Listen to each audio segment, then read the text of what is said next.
जहां पे कांग्रेस की सरकार है वहां वक्फ की बल्ले बल्ले है और हिंदुओं का जीना दूभर है। हाल का मामला कांग्रेस शासित कर्नाटक का है, जहां वक्फ बोर्ड ने हिंदू किसानों की 1200 एकड़ जमीन पर दावा ठोककर उसे छीनने की कोशिश की।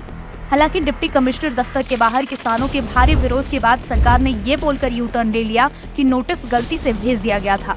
लेकिन सवाल ये है कि क्या वो वजह तुष्टिकरण ही है जिसके लिए किसानों की संपत्ति कब्जाने की योजना बनाई गई थी? क्योंकि कर्नाटक के मंत्री एमबी पाटिल ने खुद माना कि 1200 एकड़ में से सिर्फ 11 एकड़ ही वक्फ की संपत्ति है, लेकिन दावा 1200 एकड़ पर ठोका गया था। यानी कि बगैर जांच परख के अधिकारियों ने किसके कहने पर किसानों को नोटिस थमा दी? सिर्फ नोटिस ही नहीं बल्कि रातों रात सरकारी रेवेन्यू रिकॉर्ड में उन जमीनों का मालिकाना हक वक्फ बोर्ड के नाम कर दिया गया। सिर्फ 3 हफ्ते में विजयपुरा की 44 प्रॉपर्टीज वक्फ बोर्ड को दे दी गई। सूत्रों के हवाले से तो ये भी कहा जा रहा है कि ये सब कुछ कर्नाटक के अल्पसंख्यक मंत्री के कहने पर किया गया। ऐसे में इस तरह के किस्से जब सामने आते हैं तो शक यकीन में बदल जाता है कि आखिर क्यों कांग्रेस वक्फ बिल का पुरजोर विरोध कर रही है।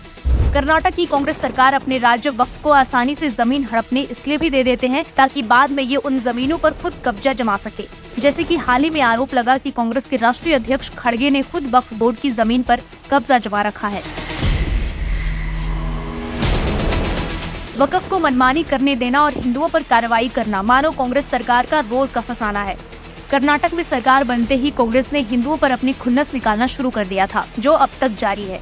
पहले हनुमान चालीसा बजाने वाले दुकानदार से मार पिटाई की घटना, 100 फीट ऊंचे हनुमान ध्वज को निकालने का आदेश जारी करना, रामलला की मूर्ति के लिए पत्थर खनन करने वाले ठेकेदार पर जुर्माना लगाना, गणेश उत्सव के दौरान गणेश जी की प्रतिमा को कैद करना।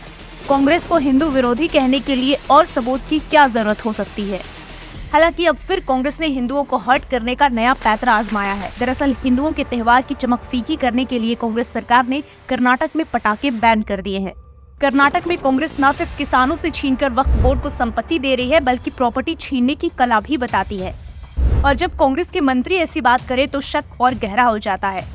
हाल ही में अल्पसंख्यक मंत्री जमीर अहमद को ये कहते पाया गया कि वो कैसे प्रशासनिक अधिकारियों पर दबाव बनाकर कई संपत्तियां वक्फ बोर्ड के नाम कर चुके हैं और कई करने वाले हैं। कांग्रेस की इसी तुष्टीकरण और वोट बैंक की राजनीति के कारण वक्फ बोर्ड आज जमीन के मामले में देश के तीसरे नंबर पर आ गया है। यानी कि जहां पे भी कांग्रेस सरकार रहेगी वहां हिंदुओं का जीना मुश्किल होगा। ना वो यात्रा निकाल सकते हैं, ना अपने त्योहार मना सकते हैं, ना अपने दुकान के अंदर भजन सुन सकते हैं। मानो कांग्रेस सरकार का आना हिंदुओं के पहचान का मिट जाना है।